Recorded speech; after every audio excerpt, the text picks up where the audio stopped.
Now, live from Whitney Media, 1460 WVOX, the Greenburgh Report, with Greenburgh Town Supervisor Paul Feiner. You can join in the conversation at 914-636-0110. Now on 1460 WVOX, here's Greenburgh Town Supervisor Paul Feiner. Good morning, Westchester. I'm Paul Feiner. I'm the Greenburgh Town Supervisor. We have a really interesting program today.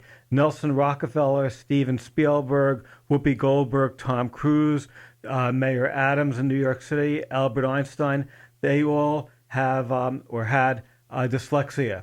And today, as my special guest, we're going to be speaking with Laurie Puhn Feinstein, who resides in the town of Greenburgh. She's an attorney, an author, a human rights activist, and she has been devoting lots of time understanding dyslexia, and may have some recommendations how parents could deal with dyslexia. So first of all, thank you for being on the program. And maybe we could start by you telling us just what dyslexia is. Sure. Thank you so much for having me to talk about this important issue, Supervisor Feiner. Thank you. Many people may have heard about this issue lately because of Mayor Eric Adams, who's been very vocal and open about his struggles. And he's made some dramatic changes in the New York City public school system, putting in place a dyslexia screening method for all children. I believe that's coming next year, and a new teacher education program so teachers can better identify the symptoms. But who I am, I'm Laurie. I'm a mom. I'm an attorney. I'm an author. I've worked on human rights advocacy issues. And then I faced something I had never dealt with before. 2 years ago, or actually more than 2 years ago now, right when COVID began and schools closed, I have 3 children. My youngest child was in his pre-K program at the time. He had just turned 5. And his teachers pull me over when I went for pickup. And they say, well, it's February 2020, and your son doesn't know any letters. And I was like, what do you mean? Like, what? And she's like, well, we've been teaching them all year, 1 letter a week, and he barely knows the letters in his own name. He can't even identify them. And I was really taken aback with that because, you entrust the school to teach and what's going on. I've had 2 other kids learn to read just fine, learn their letters. So, what's happening here, and I think as parents, it is important for us to recognize the school was trying to teach it. And so the curriculum the child's getting is really important because if they hadn't been trying to teach it, literacy in any capacity, then it wouldn't matter that he wouldn't know his letters.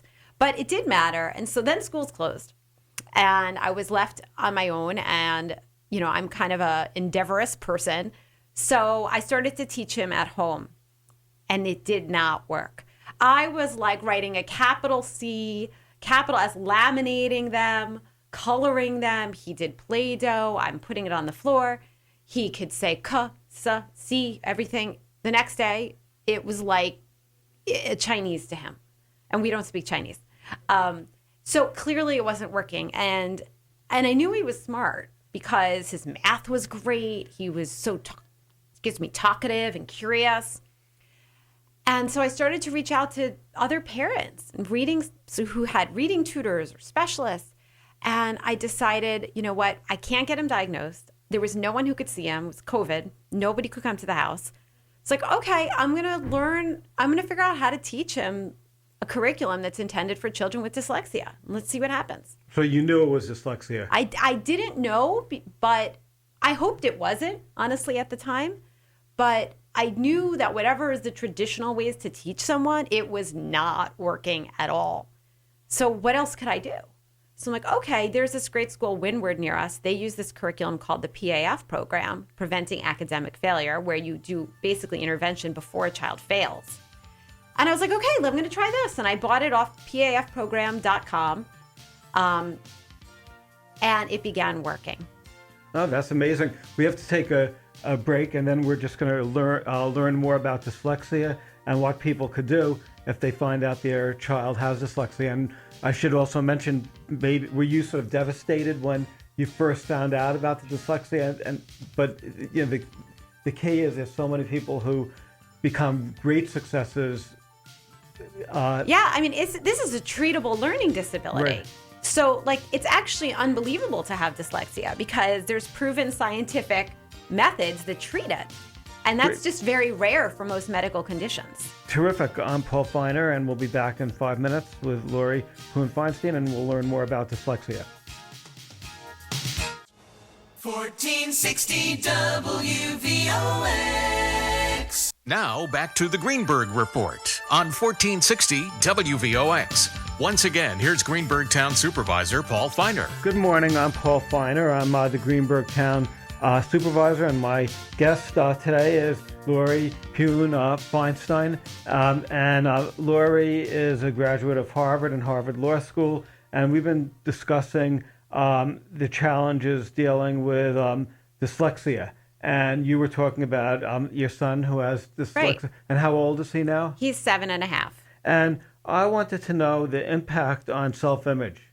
You know, that's a great question. So one of the reasons why I just dove into trying to learn how to help him and advocate for him so early on is because the research shows that the psychological and emotional pain that comes from being unable to read is enormous. And it can create a lifetime of suffering because the child begins to feel that they're stupid.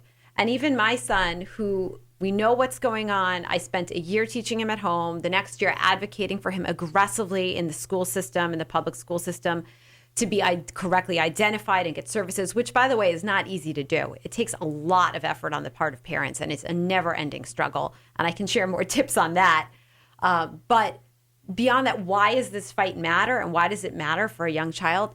Well, my son hates reading, and he's a smart kid. And it's really hard for him. He loves being read to. He loves words. He has a great vocabulary.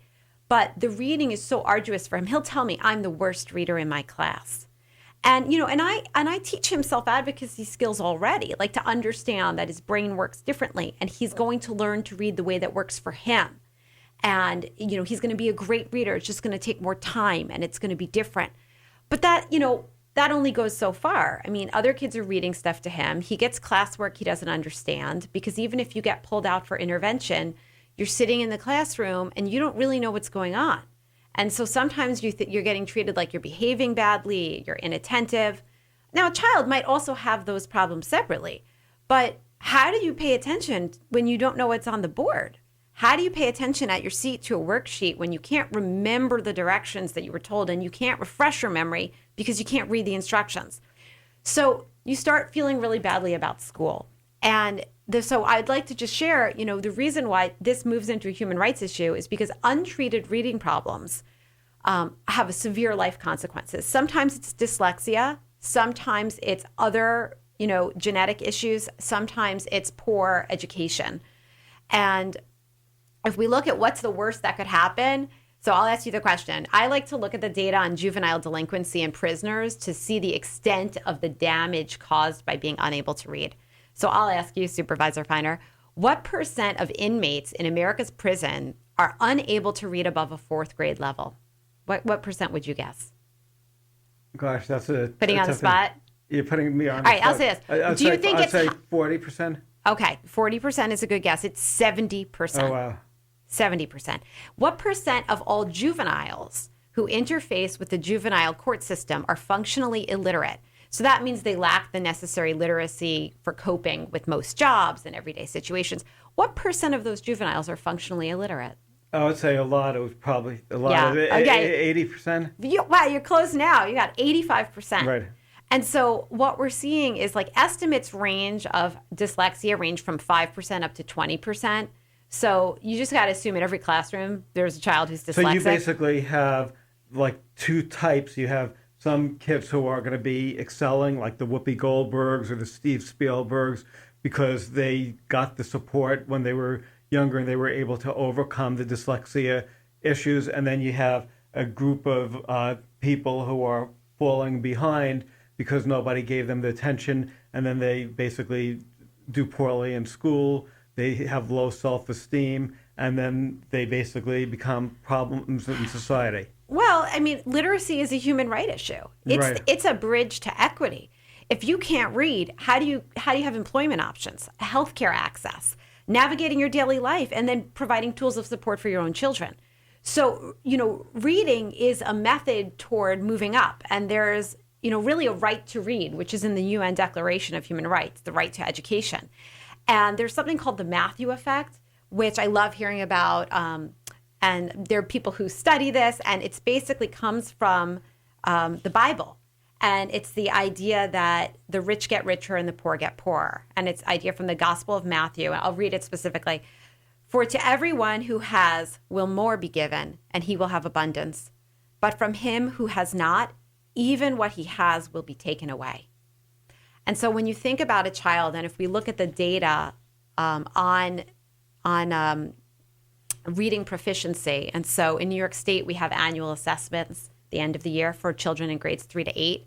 And so I've taken a look at that data because it really tells us what's going on. And if we look at it, I'll speak to Westchester County. So reading proficiency levels, just to get a general idea, for all students in 2019 pre-COVID, grades 3 to 8 aggregate combined, the proficiency level in Westchester was only 53%. So 47% of kids can barely read. For females, it was 58%, and for males, it was 48% when you break it out. Now, New York State is even lower as a whole. New York State is 45% for all kids. So our reading proficiency levels on a curriculum basis, on a resource basis, there's a problem for everyone. So it's not just about untreated dyslexia. It's about English language learners not getting the appropriate curriculum to instruct them in literacy in both languages. Right. There's a lot that's going on. The other question that I had is, your son goes to the Edgemont schools, yes, and that's a very good school district. Are there other kids in his class who have dyslexia, and are there support groups for families who have dyslexia? Well, he wouldn't know because these kinds of labels are private information. But does he know who else? He actually comes home and tells me, "Mommy, I think this kid has what I have." Like he's so aware that he can sense when another child is struggling to even sound out the letters. So are there support groups? No, but our PTA has recently begun a new child committee for children with learning differences. So that's a great thing. And a lot of communities have that. And if they don't, the PTA should look into having a special needs committee within your district. And I would say that Edgemont, we have a lot of resources, but even there's tremendous room for growth. Great. Maybe we could discuss that right after the break. I'm Paul Feiner, Greenburgh Town Supervisor, and we're talking about the challenges overcoming dyslexia. Now back to the Greenburgh Report on 1460 WVOX. Once again, here's Greenburgh Town Supervisor Paul Feiner. Hi, my name is Paul Feiner. My guest is Laurie Puhn Feinstein, and we're talking about dyslexia and the challenges overcoming dyslexia. And a lot of listeners probably don't even realize, who have small children, probably don't even realize their kids have dyslexia. So the question I have is, if somebody is a parent and their child doesn't like reading, doesn't like learning, is complaining about school, what should they do? If you went to Harvard and Harvard Law School, and you were able to deal with this, but most people are not as smart. Well, I wouldn't put it that way. I think sometimes there's a parental intelligence that comes no matter what your degree is. Your sense of your child, your child. Right. And that's what you've got to rely on, that gut instinct. And then you've got to put in, some time into the research and the work, and not think that the school will find all the answers for you. And that's a normal thought for people of all educational levels, is we think the school's there, they're going to solve it, they're going to know it, they'll tell us what to do. And then you could hit fourth grade, and where reading is, you're no longer, even in third grade, no longer learning to read, you're reading to learn. And then you become unable to learn the science and the social studies. And then your child really can't handle the class. And then you get more behavioral issues. So the goal is to try to identify it at early stages, but it can be identified later and treated then as well. It's never too late. But what I would say to parents is, number one, trust your gut. If you're being told by the school, email your school, call the school, speak to the psychologist at the school, speak to your teacher, speak to the administrator. Director of Pupil Personnel Services is the person who manages special education, and say, I'm concerned. I'm noticing that my child isn't able to identify the right sounds for the letters. what can we do to evaluate this? Because, at some point teachers are doing assessments, but they don't always assess the underlying skills that are impacted by a reading disability. So for example, even if you're not in elementary, there are pre-reading skills. So a pre-reading skill would be being able to rhyme words, being able to say, ka, a, t.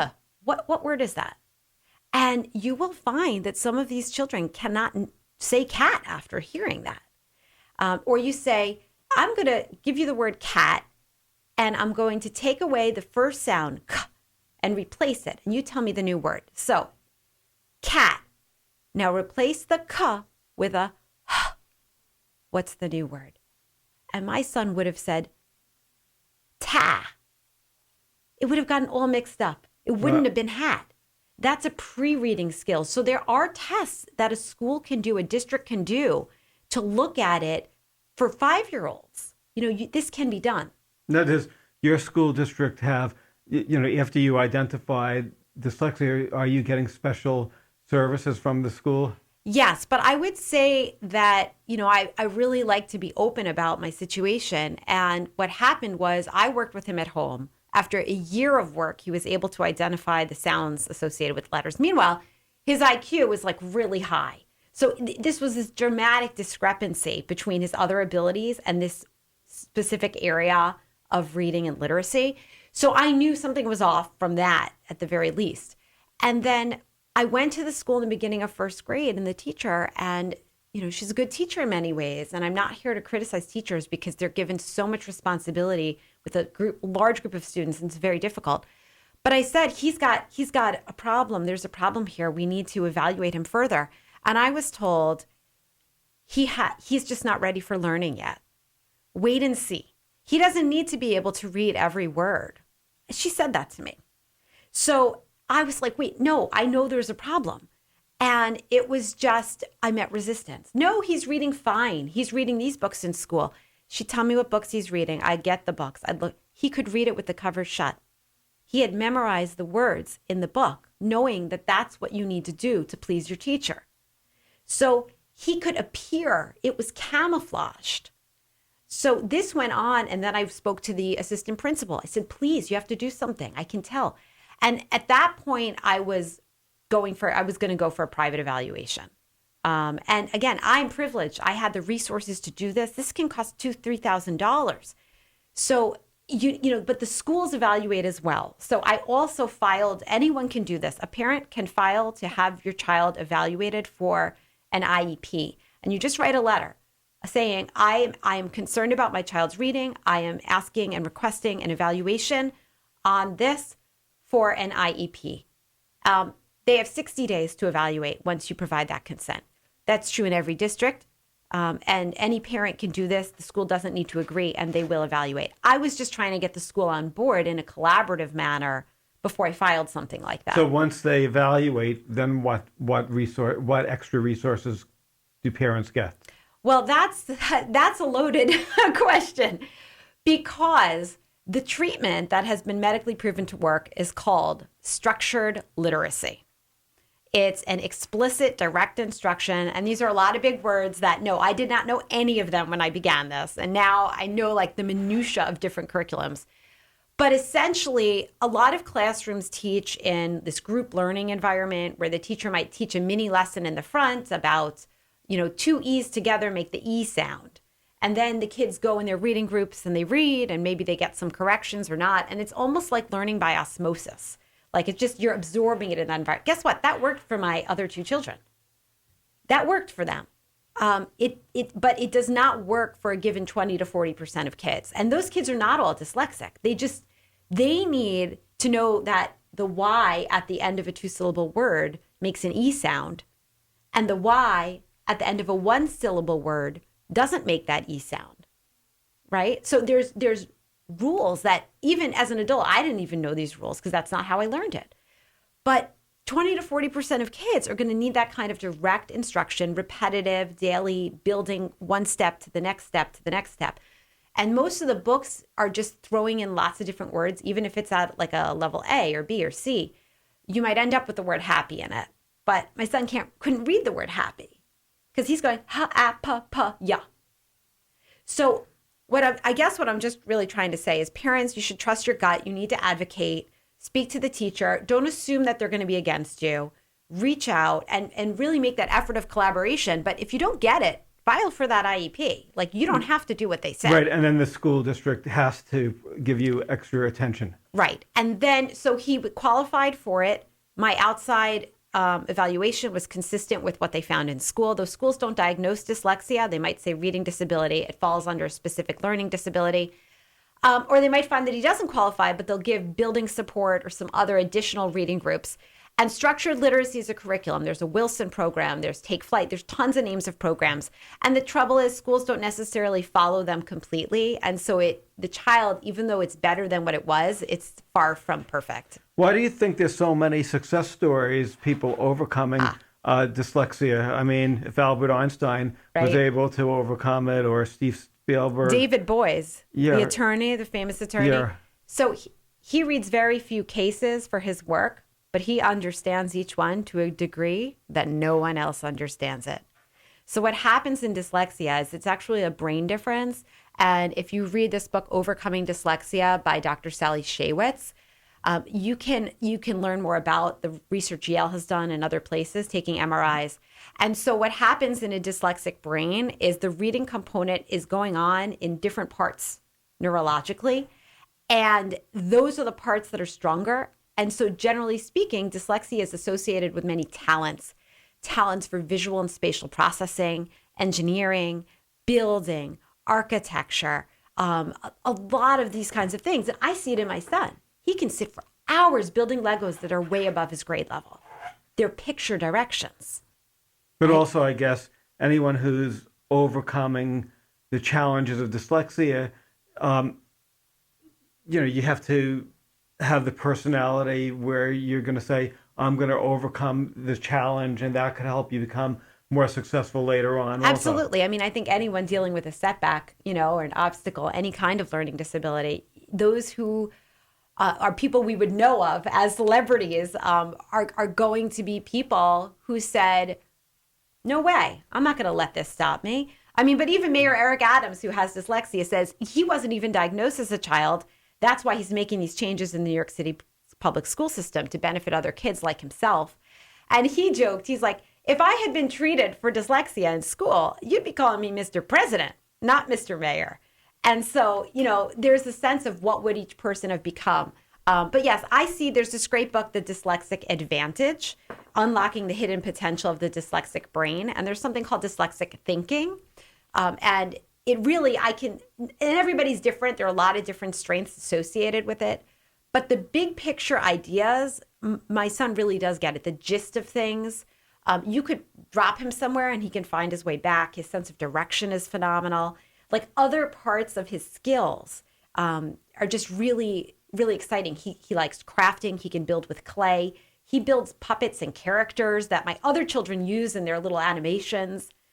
So, that's great. Yeah, he's got a lot of skills. And every child has islands of competence. And it's important to find what your child, no matter what they're dealing with, find that the areas in which they succeed and put a lot of energy toward those, as well as the energy toward, treating, supporting, and addressing the areas of need. Right. But there's also inequality in this issue because, again, your son comes from a more privileged background and you were able to identify it. And before you were saying there's a lot of people who are, are in crime or whatever because they were not. It takes a lot. And I will say, I know we have another section coming up, so I'll save it. But I have data on discrepancies in reading proficiencies for white students versus Black or African American and Hispanic. And it is, and then again with economically disadvantaged, the disparity is so dramatic that anything that isn't attempting to address those issues will be unsuccessful at lifting up our country's reading proficiency levels. Oh, great. So we'll be right back. I'm Paul Feinstein, Greenburgh Town Supervisor, and we're talking about the challenges of dealing with dyslexia with Laurie Puhn Feinstein. And again, if you have a child who has dyslexia, don't get discouraged. I'm Paul Feiner, Greenburgh Town Supervisor.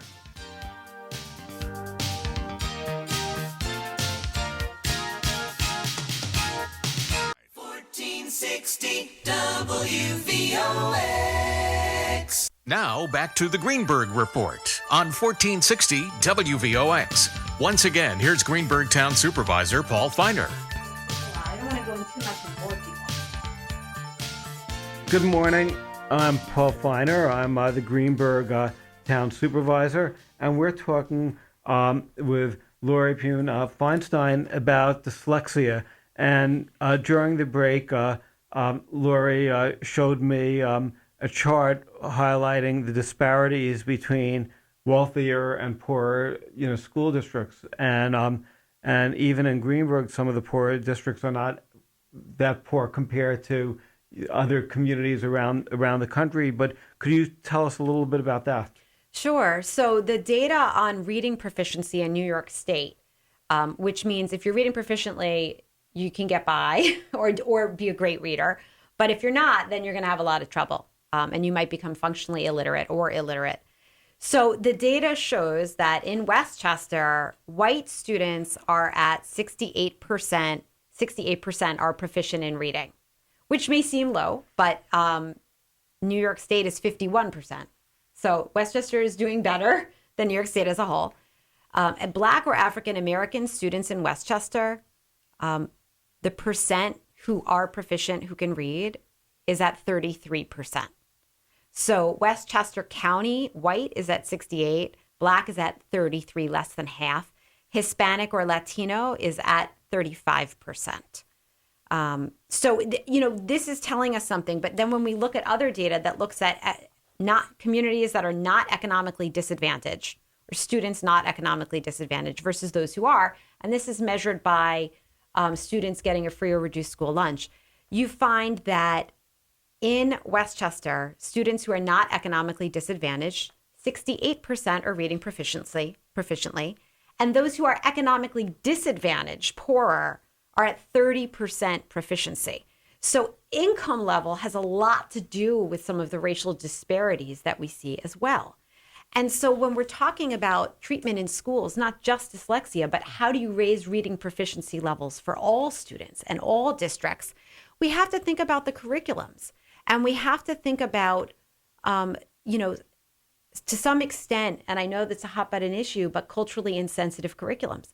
And how part of learning to read is not just about sounding out a word, that's part of it.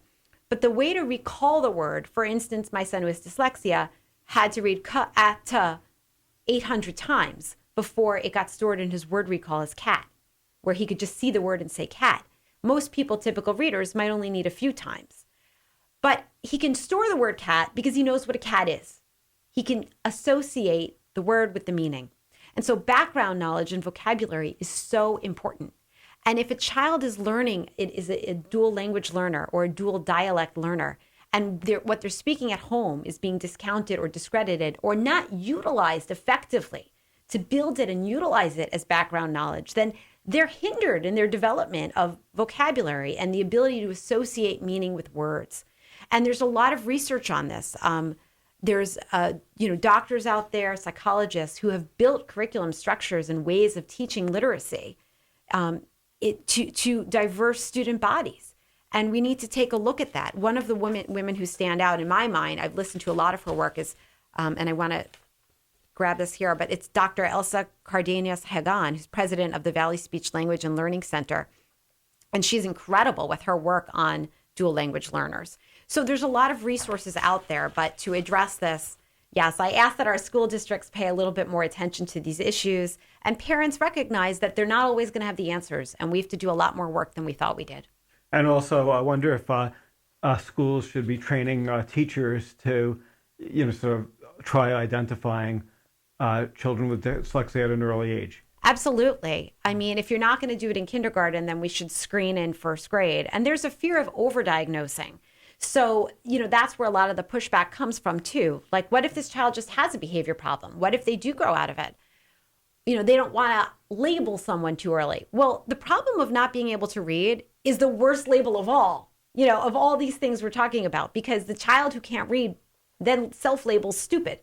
So if they're getting some extra help, just like you'd wear glasses if you couldn't see, so they need extra reading support in kindergarten, make it, normalize it, and then screen for the underlying issues, not just can you read this book that maybe a child memorized, or you have an English language learner and they're having problems associated with being bilingual, not necessarily a reading problem, but now you've got to address that instructionally.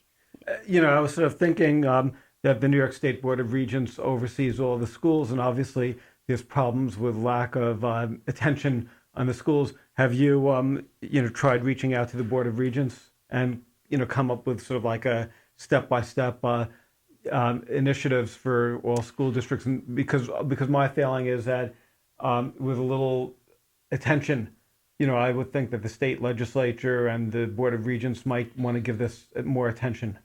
Well, there have been some state legislators who have been incredibly active and phenomenal advocates on these issues. And, two of them come out of Brooklyn and recently had their law passed, which is for a dyslexia task force, which is a fact-finding mission in New York State to look at appropriate screening methods and treatments for dyslexia. Governor Hochul has not signed it yet. I can't say why. I'm not in her office, but it would be helpful if people wrote or called their own representatives to say and emailed on Governor Hochul's website where you can just, please sign the dyslexia task force bill, because there is pushback actually from some of the academic institutions in our state. So many of the teacher education programs don't include training on reading disabilities and the structured literacy and explicit instruction that's needed to treat it. And so there is the sense that this is all big hullabaloo and it'll go away. And so people aren't, despite experiences of families, children, and parents, it's not necessarily at the top level are people that excited about making changes here. And there's also the scariness, of unfunded mandates. So it has to be associated with funding. And you mentioned the Board of Regents. They do some good work on this issue. I mean, I'm not an expert on the Board of Regents and how that things occur there.